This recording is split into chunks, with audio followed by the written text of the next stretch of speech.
আমি প্রচুর ঋণগ্রস্ত, এই কঠিন ঋণ থেকে মুক্তি পাওয়ার কোনো আমল বা দোয়া আছে কিনা?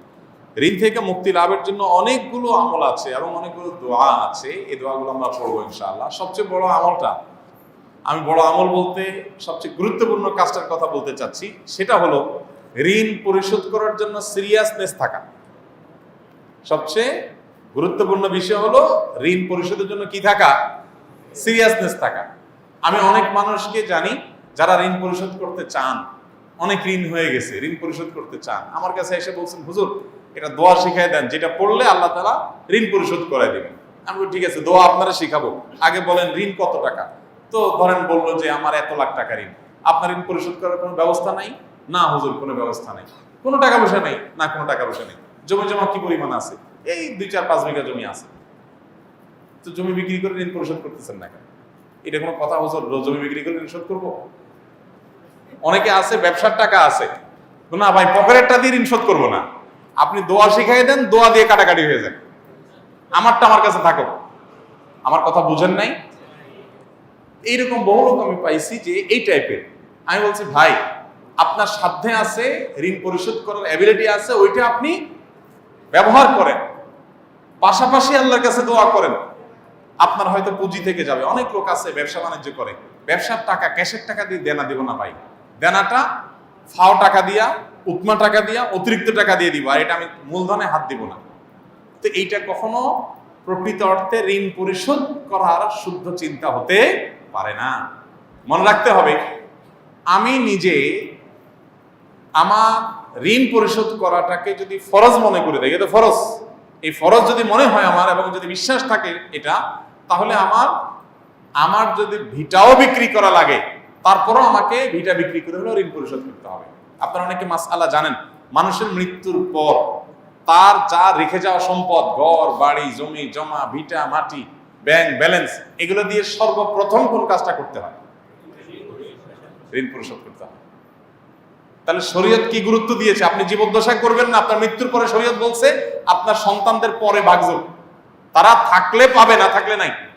আগে কি হবে? আগে ঋণ পরিশোধ হবে, দাফন কাফনের খরচ দেয়া হবে, ওসিয়ত করলে 1/3 পর্যন্ত কার্যকর হবে, টোটাল না। আপনি ওসিয়ত করে গেছেন আমার মৃত্যুর পর আপনি আমার টাকা দিয়ে একটা মসজিদ বানাই দিও, জি না, আপনি বললেই হবে না। আপনার টোটাল সম্পদের 1/3 যদি মসজিদ করা যায় ওকে, না হলে 1/3 বেশি কি হবে না, আপনার ওসিয়ত কার্যকর হবে না। কিন্তু ঋণ 100% কার্যকর হবে। আমি কি বুঝাতে পারছি? এত বড় গুরুত্বপূর্ণ বিষয়। আমাদের অনেক ভাইরা চিন্তা করেন, ঋণ পরিশোধ করতে যদি আমি জমি বিক্রি করে ফেলাই, তাই আমি কি খাবো, কি করবো? আরে ভাই, এমন একটা রোগ হয়েছে আপনার, যে রোগে ট্রিটমেন্ট করতে গিয়ে সব ভিটামিন বিক্রি করা লাগতেছে, না হলে ট্রিটমেন্ট হচ্ছে না, আপনি কি করবেন? আপনি বলবেন না সব বিক্রি করে ট্রিটমেন্ট করলে হবে নাকি? ট্রিটমেন্ট অল্প টল্প কিছু দিয়ে করি, আর এগুলো আমার থাকুক, আমি কবরে নিয়ে যাবো, এটা বলবেন আপনি? আমার আগে জীবন বাঁচক, সম্পদ বহুত হবে ইনশাআল্লাহ। ঠিক একইভাবে ঋণ পরিশোধ করি, আমার ইমান বাঁচক, তারপর সব হবে। আমাদের দেশে কেউ কাউকে ঋণ দিতে চায় না। আপনারা একটা হাদিস অনেকে শুনেছেন, কোন কোন ক্ষেত্রে দান করার চাইতে ঋণে সওয়াব বেশি। বিষয়টা একটু বুঝতে অসুবিধা হয়, দান করার চাইতে সওয়াব বেশি হয় কেমনি? আবার দান তো দিয়েই দিলাম, ঋণ তো দিলাম আবার নেব এই নিয়তে, তাহলে দিয়ে দিলে তার চাইতে আবার ঋণে সওয়াব বেশি কিভাবে হয়?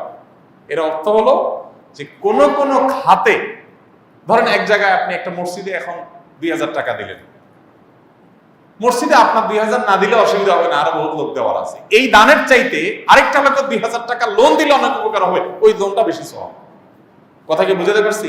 কয়েক গুণ বেশি সওয়াব হাদিসে আসছে। এই জন্য ঋণ পরিশোধ করার প্রবণতা, ঋণ পরিশোধ না করার প্রবণতা আমাদের সমাজে ব্যাপক আকারে হওয়ার কারণে ঋণ দেওয়ার ইবাদতটা হারায় গেছে সমাজ থেকে। এই জন্য সবাই ঋণ পরিশোধ করার ক্ষেত্রে দায়িত্বশীল হবো তো ইনশাআল্লাহ। নবী করিম সাল্লাল্লাহু আলাইহি সাল্লাম বলেছেন, তোমাদের মধ্যে সবচেয়ে ভালো মানুষ হলো সে যে ঋণ পরিশোধ করার ক্ষেত্রে ভালো মানুষের পরিচয় দেয়। দোকান থেকে বাকি নিয়েছেন, আপনি পরিশোধ করার ক্ষেত্রে ভালো মানুষের পরিচয় দিলেন, অর্থাৎ যা বললেন কথা জবান রাখলেন। আপনি খান না খান, আপনার থাকুক না থাকুক, আগে পাওনাদারের পাওনা পরিশোধ করলেন। এরকম আন্তরিকতা চেষ্টা থাকবে তো ইনশাআল্লাহ?